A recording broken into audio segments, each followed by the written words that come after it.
Selamat datang di Ermo TV.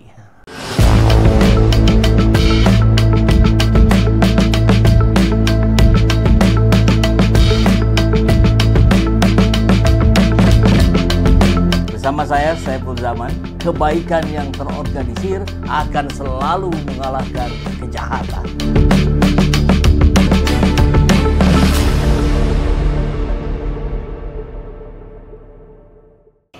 Kalau tadi dibilang hebat gitu ya, Saiful Zaman, SPCMI dengan buku yang berderet ini segala macam. Saya ada di sini justru merasa beruntung karena Anda para ormawa semua itu jauh lebih hebat dibandingkan saya. Kenapa? Karena di era saya masuk psikologi Unisba 97 itu semangat mahasiswa untuk berorganisasi, beraktivitas itu tinggi. Jadi ketika saya berorganisasi, ya biasa-biasa saja. Memang semua juga berorganisasi. Tapi hari ini, nah kita lihat risetnya dari Kang Jaka juga cerita kemarin. Ini fenomena menarik di setelah pandemi. Pandemi ini kan luar biasa. Ini mengguncang seluruh aspek kehidupan manusia. Dari situ mulai ada penurunan yang tajam. Mulai dari minat baca karena media sosial semakin masif, minat baca turun, minat berorganisasi turun, dan sampai sekarang, betul kan ya? Sampai sekarang minat berorganisasi turun. Tapi Anda semua ada di sini sebagai pengurus organisasi. Jadi tepuk tangan dulu dong buat Anda semuanya. Ya harus ada awareness ya, kesadaran bahwa ya saya ini hebat gitu. Kan jarang sekali kita mengapresiasi diri. Padahal itu penting, itu juga kemampuan kita. Ada salah satu teknik memotivasi diri itu gitu. Kesadaran bahwa gila ya, yang lain malas hari ini jam segini kalau nggak lagi kuliah, dia lagi tiduran di kamar kos, lagi main games. Mungkin begitu. Tapi Anda memilih ada di ruangan ini. Ini kan luar biasa. Jadi beruntung sekali saya berada di lingkungan hari ini, adik-adik mahasiswa, kawan-kawan kita semua, karena Anda memilih untuk berorganisasi di tengah yang lain malas berorganisasi. Belum kompak. 1,5, 2, 3, 3,5. Oke. Yang terakhir, tepuk tangan yang paling panjang buat Anda yang memilih untuk berorganisasi. Baik, silakan ditelaah baik-baik. Aku adalah teman tetapmu. Aku adalah penolongmu yang terbesar atau bebanmu yang terberat. Aku akan mendorongmu maju atau menyeretmu menuju kegagalan. Aku sepenuhnya tunduk kepada perintahmu. Sebagian hal yang kulakukan mungkin sebaiknya kau serahkan saja padaku. Maka aku akan dapat melakukannya dengan cepat dan tepat. Silakan resapi baik-baik kalimat ini. Ya, aku adalah teman tetapmu, penolongmu terbesar, atau malah bisa jadi beban yang terberat. Aku mudah diatur, kamu tinggal tegas kepadaku, tunjukkan padaku bagaimana persisnya kamu ingin sesuatu itu dilaksanakan, dan setelah beberapa kali belajar, aku akan melakukannya dengan otomatis. Aku adalah hamba dari semua insan besar, dan sayangnya juga hamba dari semua pecundang. Mereka yang besar telah kujadikan besar, mereka yang gagal telah kujadikan pecundang.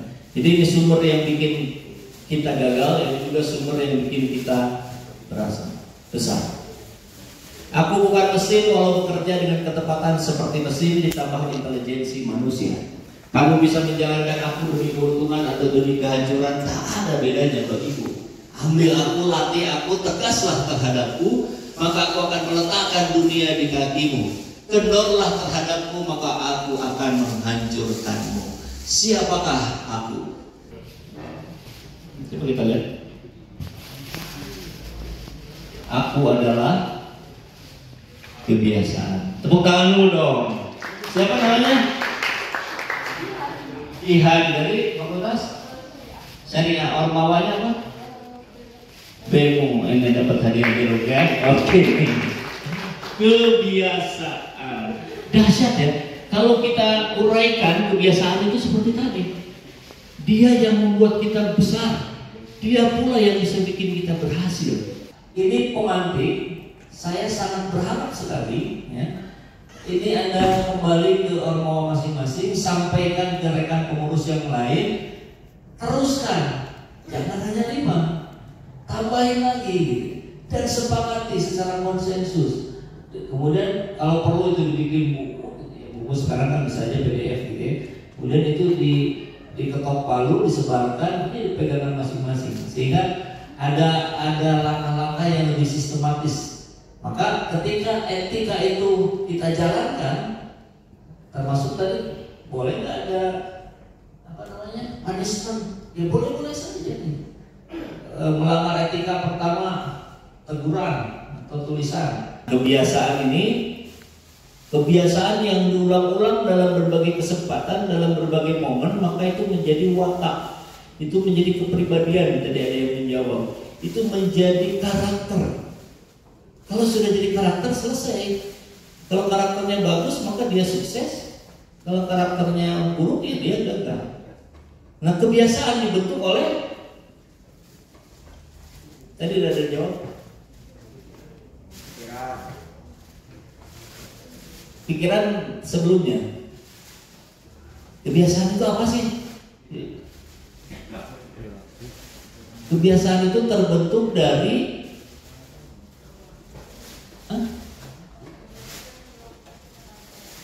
kegiatan, perilaku, perbuatan diulang-ulang, maka itu menjadi kebiasaan.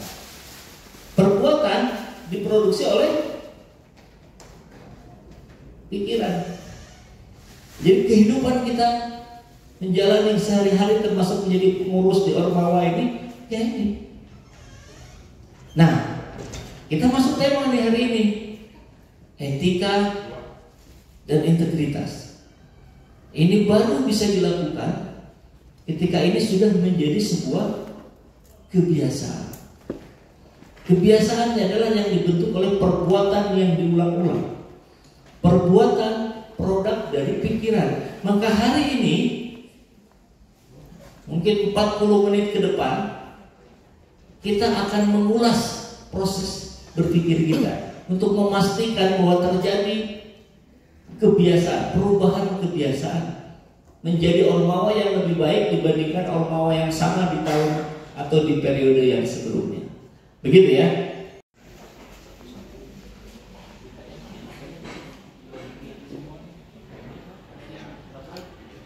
Jangan bisa ya.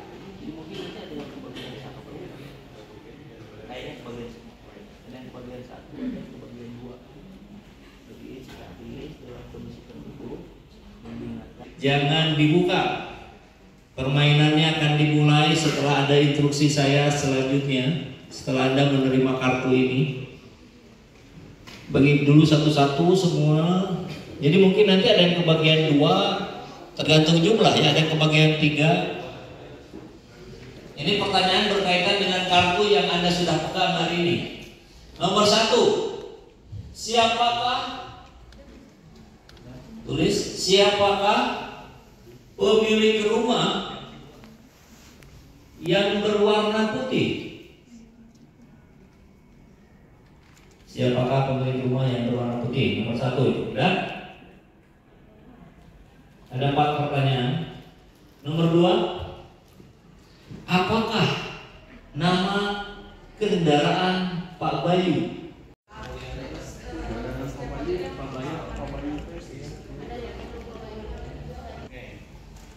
Yang pertama itu kita kejawab hewan apa yang dipelihara oleh Ibu Dede. Itu nomor 4. Yang dipelihara oleh Ibu Dede itu hewan monyet. Nah, karena alasannya karena Bu Dede itu tadi istrinya Pak Jody. Di wilayah yang mesti kita diskusikan agar organisasi kita semakin efektif, tapi tentu nggak akan kita bahas. Nah, ini orang-orang, ini contohnya. Nah, satu ya. Itu sekarang posisinya dia anggota DPR berperiode-periode. Dan sekarang posisinya sekjen. Partai Demokrat. Nah, ya mudah-mudahan ketika kita bisa mengaplikasikan etika dan integritas ini, kita bisa menjadi orang-orang yang hebat. Sebagai contoh, alumni Unisba ini orang keduanya Demokrat ya, Herman Hairan, panggilannya Hero. Ini ada lagi. Ini adik kelas saya di angkatan 2000 atau 2001. Presma, mantan Presma. Sekarang anggota DPRD di Sumatera Utara, Dapil Pemakaman Siantar. Beliau terpilih tanpa money politik. Saya tahu persis.